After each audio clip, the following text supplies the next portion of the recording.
और सामने बैठी वो जनता जो मेरे लिए भगवान के स्वरूप है। दोनों हाथ जोड़ के सीध झुका के आपको प्रणाम करता हूं, आप सबको नमस्कार करता हूं मेरे बहनों और भाइयों। एक साल पहले जब मनोहर ऊंटवाल जी थे, मैं बड़ौद आया और आया इसलिए था कि सोयाबीन की फसल खराब हो गई और अभी जो बीमा कंपनियों ने यहाँ की राशि स्वीकृत की है उस राशि से हम संतुष्ट नहीं है। मैंने जांच करने के फिर से निर्देश दिए, अभी राशि बढ़ने से रोकी है मैंने, एक बार फिर से उसकी जांच पड़ताल करवाएंगे। और आज आते समय मैं फिर एक सोयाबीन के खेत में रुका हूं। आप चिंता मत करना रे भैया बहनों,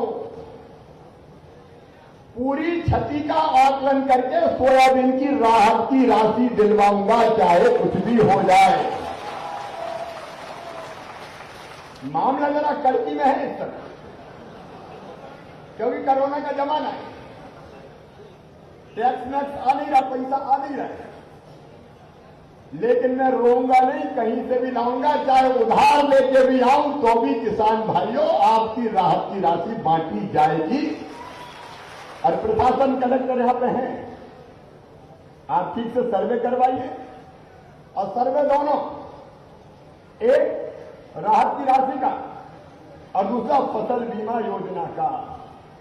क्रॉप कटिंग एक्सपेरिमेंट होनी चाहिए, बीमा हो गया कि नहीं सबका? कितने किसानों का बीमा हुआ है?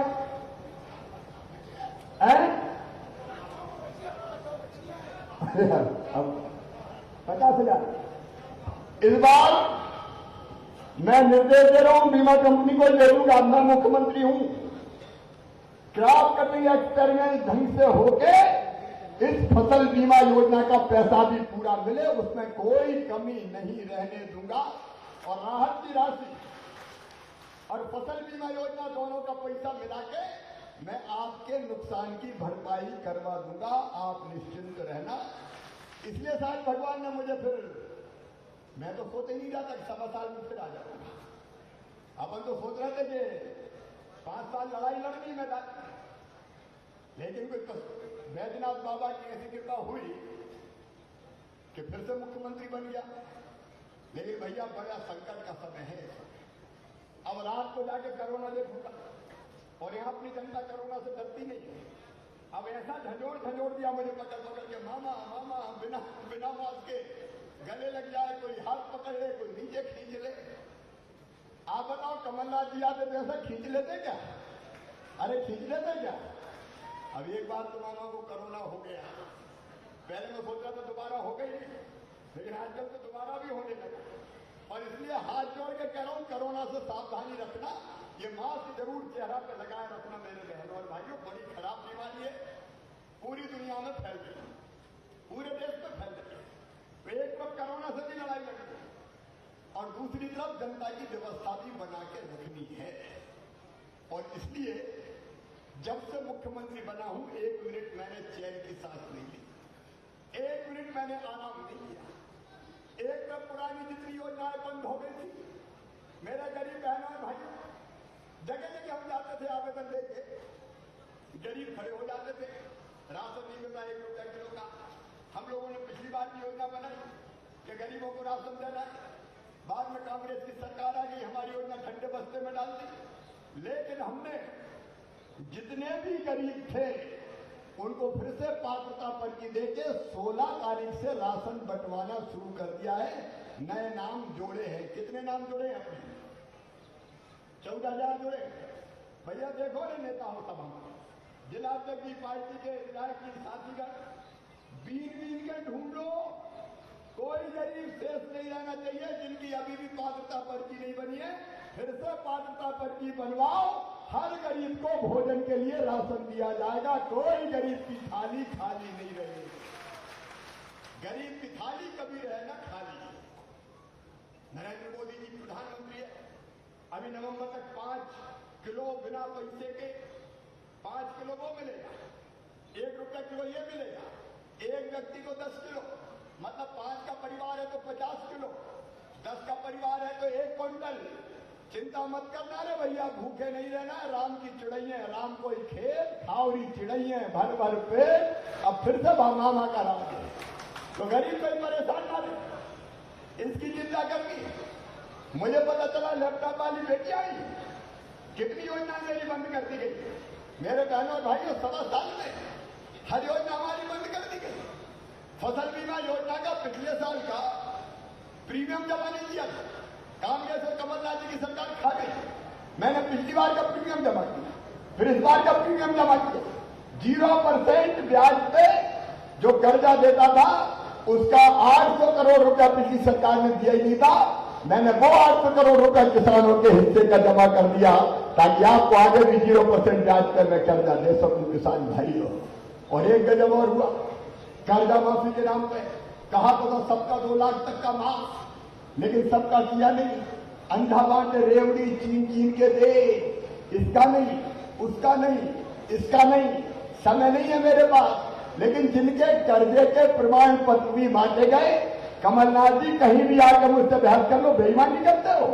उनके पैसे भी बैंकों में कमलनाथ जी ने नहीं भरे। अब शिवराज सिंह चौहान के पास बैंक वाले आ रहे, मामा तुम ही दे दो। अब जिनके माफ भी होगा उनका पैसा मैं भर रहा हूं।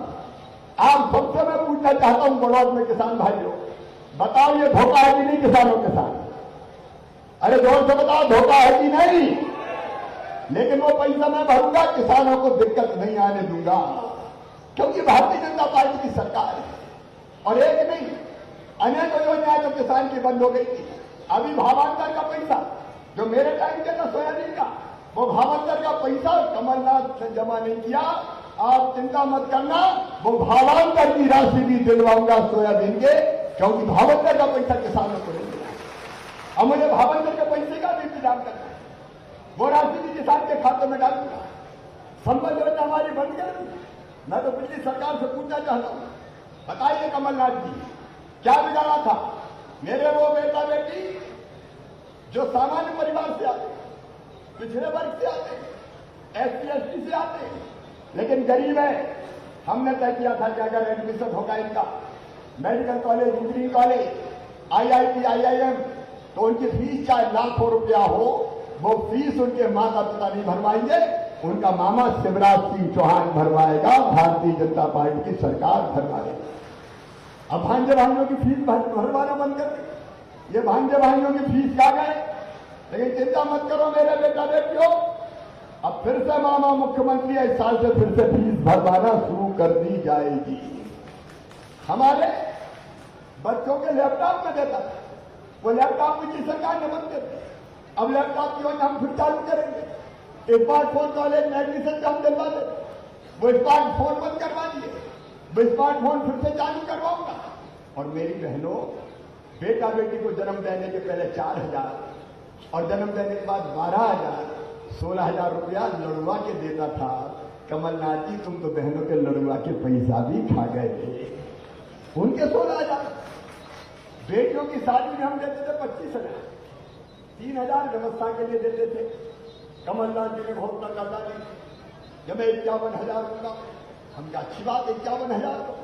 बहुत शादियां हुई, फेरे पड़ गए, डोली उठ गई, बिटिया ससुराल पहुंच गई, बाद में भांजे भांजी भी आ गए, लेकिन कमलनाथ जी का पैसा 51,000 आज तक नहीं आया, आज तक नहीं आया।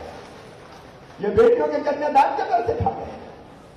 और केवल इतने नहीं, एक्सीडेंट में मौत हो जाती, भारतीय जनता पार्टी की सरकार 4 लाख रुपया देती थी गरीबों, सामान्य मौत होती थी, हम 2 लाख रुपया देते थे, और अंतिम संस्कार के लिए 5,000 रुपया देते थे। ये बेईमान कमलनाथ सरकार गरीबों के कफन के भी 5,000 खा गई, वो कफन के 5,000 भी देना बंद कर दिए। मैं आपसे पूछना चाहता हूं, बताओ ये अन्याय है कि नहीं? अरे बोल के जोर से बताओ, अन्याय है कि नहीं? ये गरीबों के पैसे खा, मेरे बुजुर्गों की तीर्थ दर्शन के पैसा खा गए, तीर्थ दर्शन यात्रा बंद करवा दी। कोई बद्रीनाथ जाता था, कोई रामेश्वरम जाता था, कोई द्वारकापुरी जाता था, कोई अलग अलग तीर्थ स्थानों पर जाता था। अब मैं उनके पैसे देता था कि जाओ तीर्थ यात्रा करके आओ। बुजुर्गों ने क्या बिगाड़ा था कमलनाथ जी? आपने तीर्थ दर्शन योजना भी बंद करवा दी। मेरे बुजुर्गों घबराना नहीं, जैसे ही कोरोना का संकट दूर हुआ मामा फिर से तीर्थ यात्रा करवाने ट्रेनों में भिजवाएगा। कोई चिंता करने की जरूरत नहीं। अगर मैं गिनाऊं तो सैकड़ों योजना थी जो पिछली सरकार ने बंद कर दी। कहा था 4,000 रुपया बेरोजगारी भत्ता देंगे, बेरोजगारी भत्ते का आता पता नहीं, एक ने अब पैसा नहीं दिया। रोजगार के नाम पे बैंड बजाओ और ढोल कराओ जैसी योजनाएं लागू करने की कोशिश की। कितनी बातें आपको बताऊं, मुझे कहते दुख होता है मेरे बहन और भाई। मुझे जल्दी मुख्यमंत्री बनने का शौक नहीं था, लेकिन कांग्रेस की सरकार ने मध्य प्रदेश के वल्लभ भवन को बेईमान भ्रष्टाचारियों और दलालों का अड्डा बना के छोड़ दिया था। चारों तरफ बेईमान, चारों तरफ भ्रष्टाचार, चारों तरफ लूटपाट, और इसलिए कांग्रेस के लोगों ने विद्रोह किया और ये सरकार गिर गई। यहाँ की बात अलग है, यहाँ मनोहर रूपपाल जी का स्वर्गवास हुआ, इसलिए चुनाव हो रहे, लेकिन अधिकांश जगह कांग्रेस के विधायकों ने इस्तीफा दिया और भारतीय जनता पार्टी में शामिल हो गए। और मेरे बहनों और भाइयों, जैसे ही भारतीय जनता पार्टी की सरकार बनी, हमने फिर से विकास के काम शुरू कर दिए। आगर बड़ौद वालों आप जानते हो, इस आगर जिले में, बड़ौद में, सुसनेर में जितने भी विकास के काम हुए हैं भारतीय जनता पार्टी की सरकार ने किए हैं। अगर मैं गिनाऊंगा तो पता नहीं कितना समय लग जाएगा। चाहे आगर को जिला बनाना हो, चाहे बड़ौद में कॉलेज खोलना हो, कहीं तहसील का निर्माण हो, अगर ये सारे विकास के काम किए थे तो भारतीय जनता पार्टी की सरकार ने किए थे।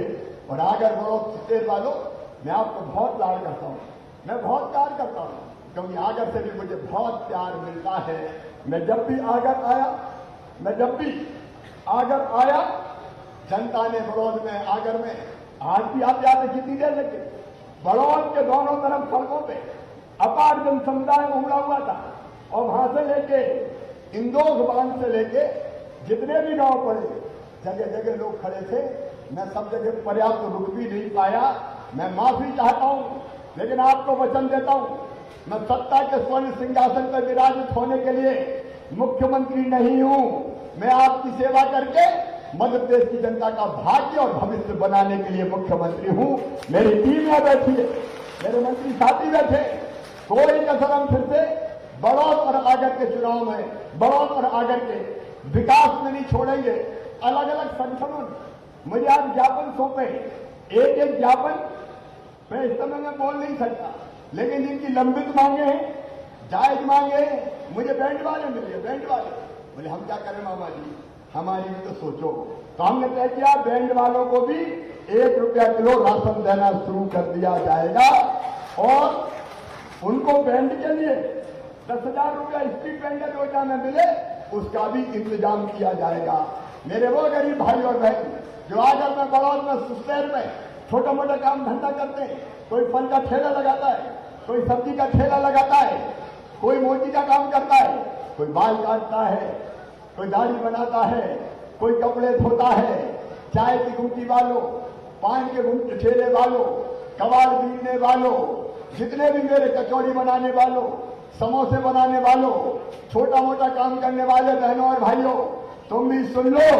कोरोना काल में तुमको संकट से बाहर निकालने के लिए हमने तय किया है कि 10,000 रुपए तक का बिना ब्याज का लोन देके जिसकी गारंटी हम लेंगे।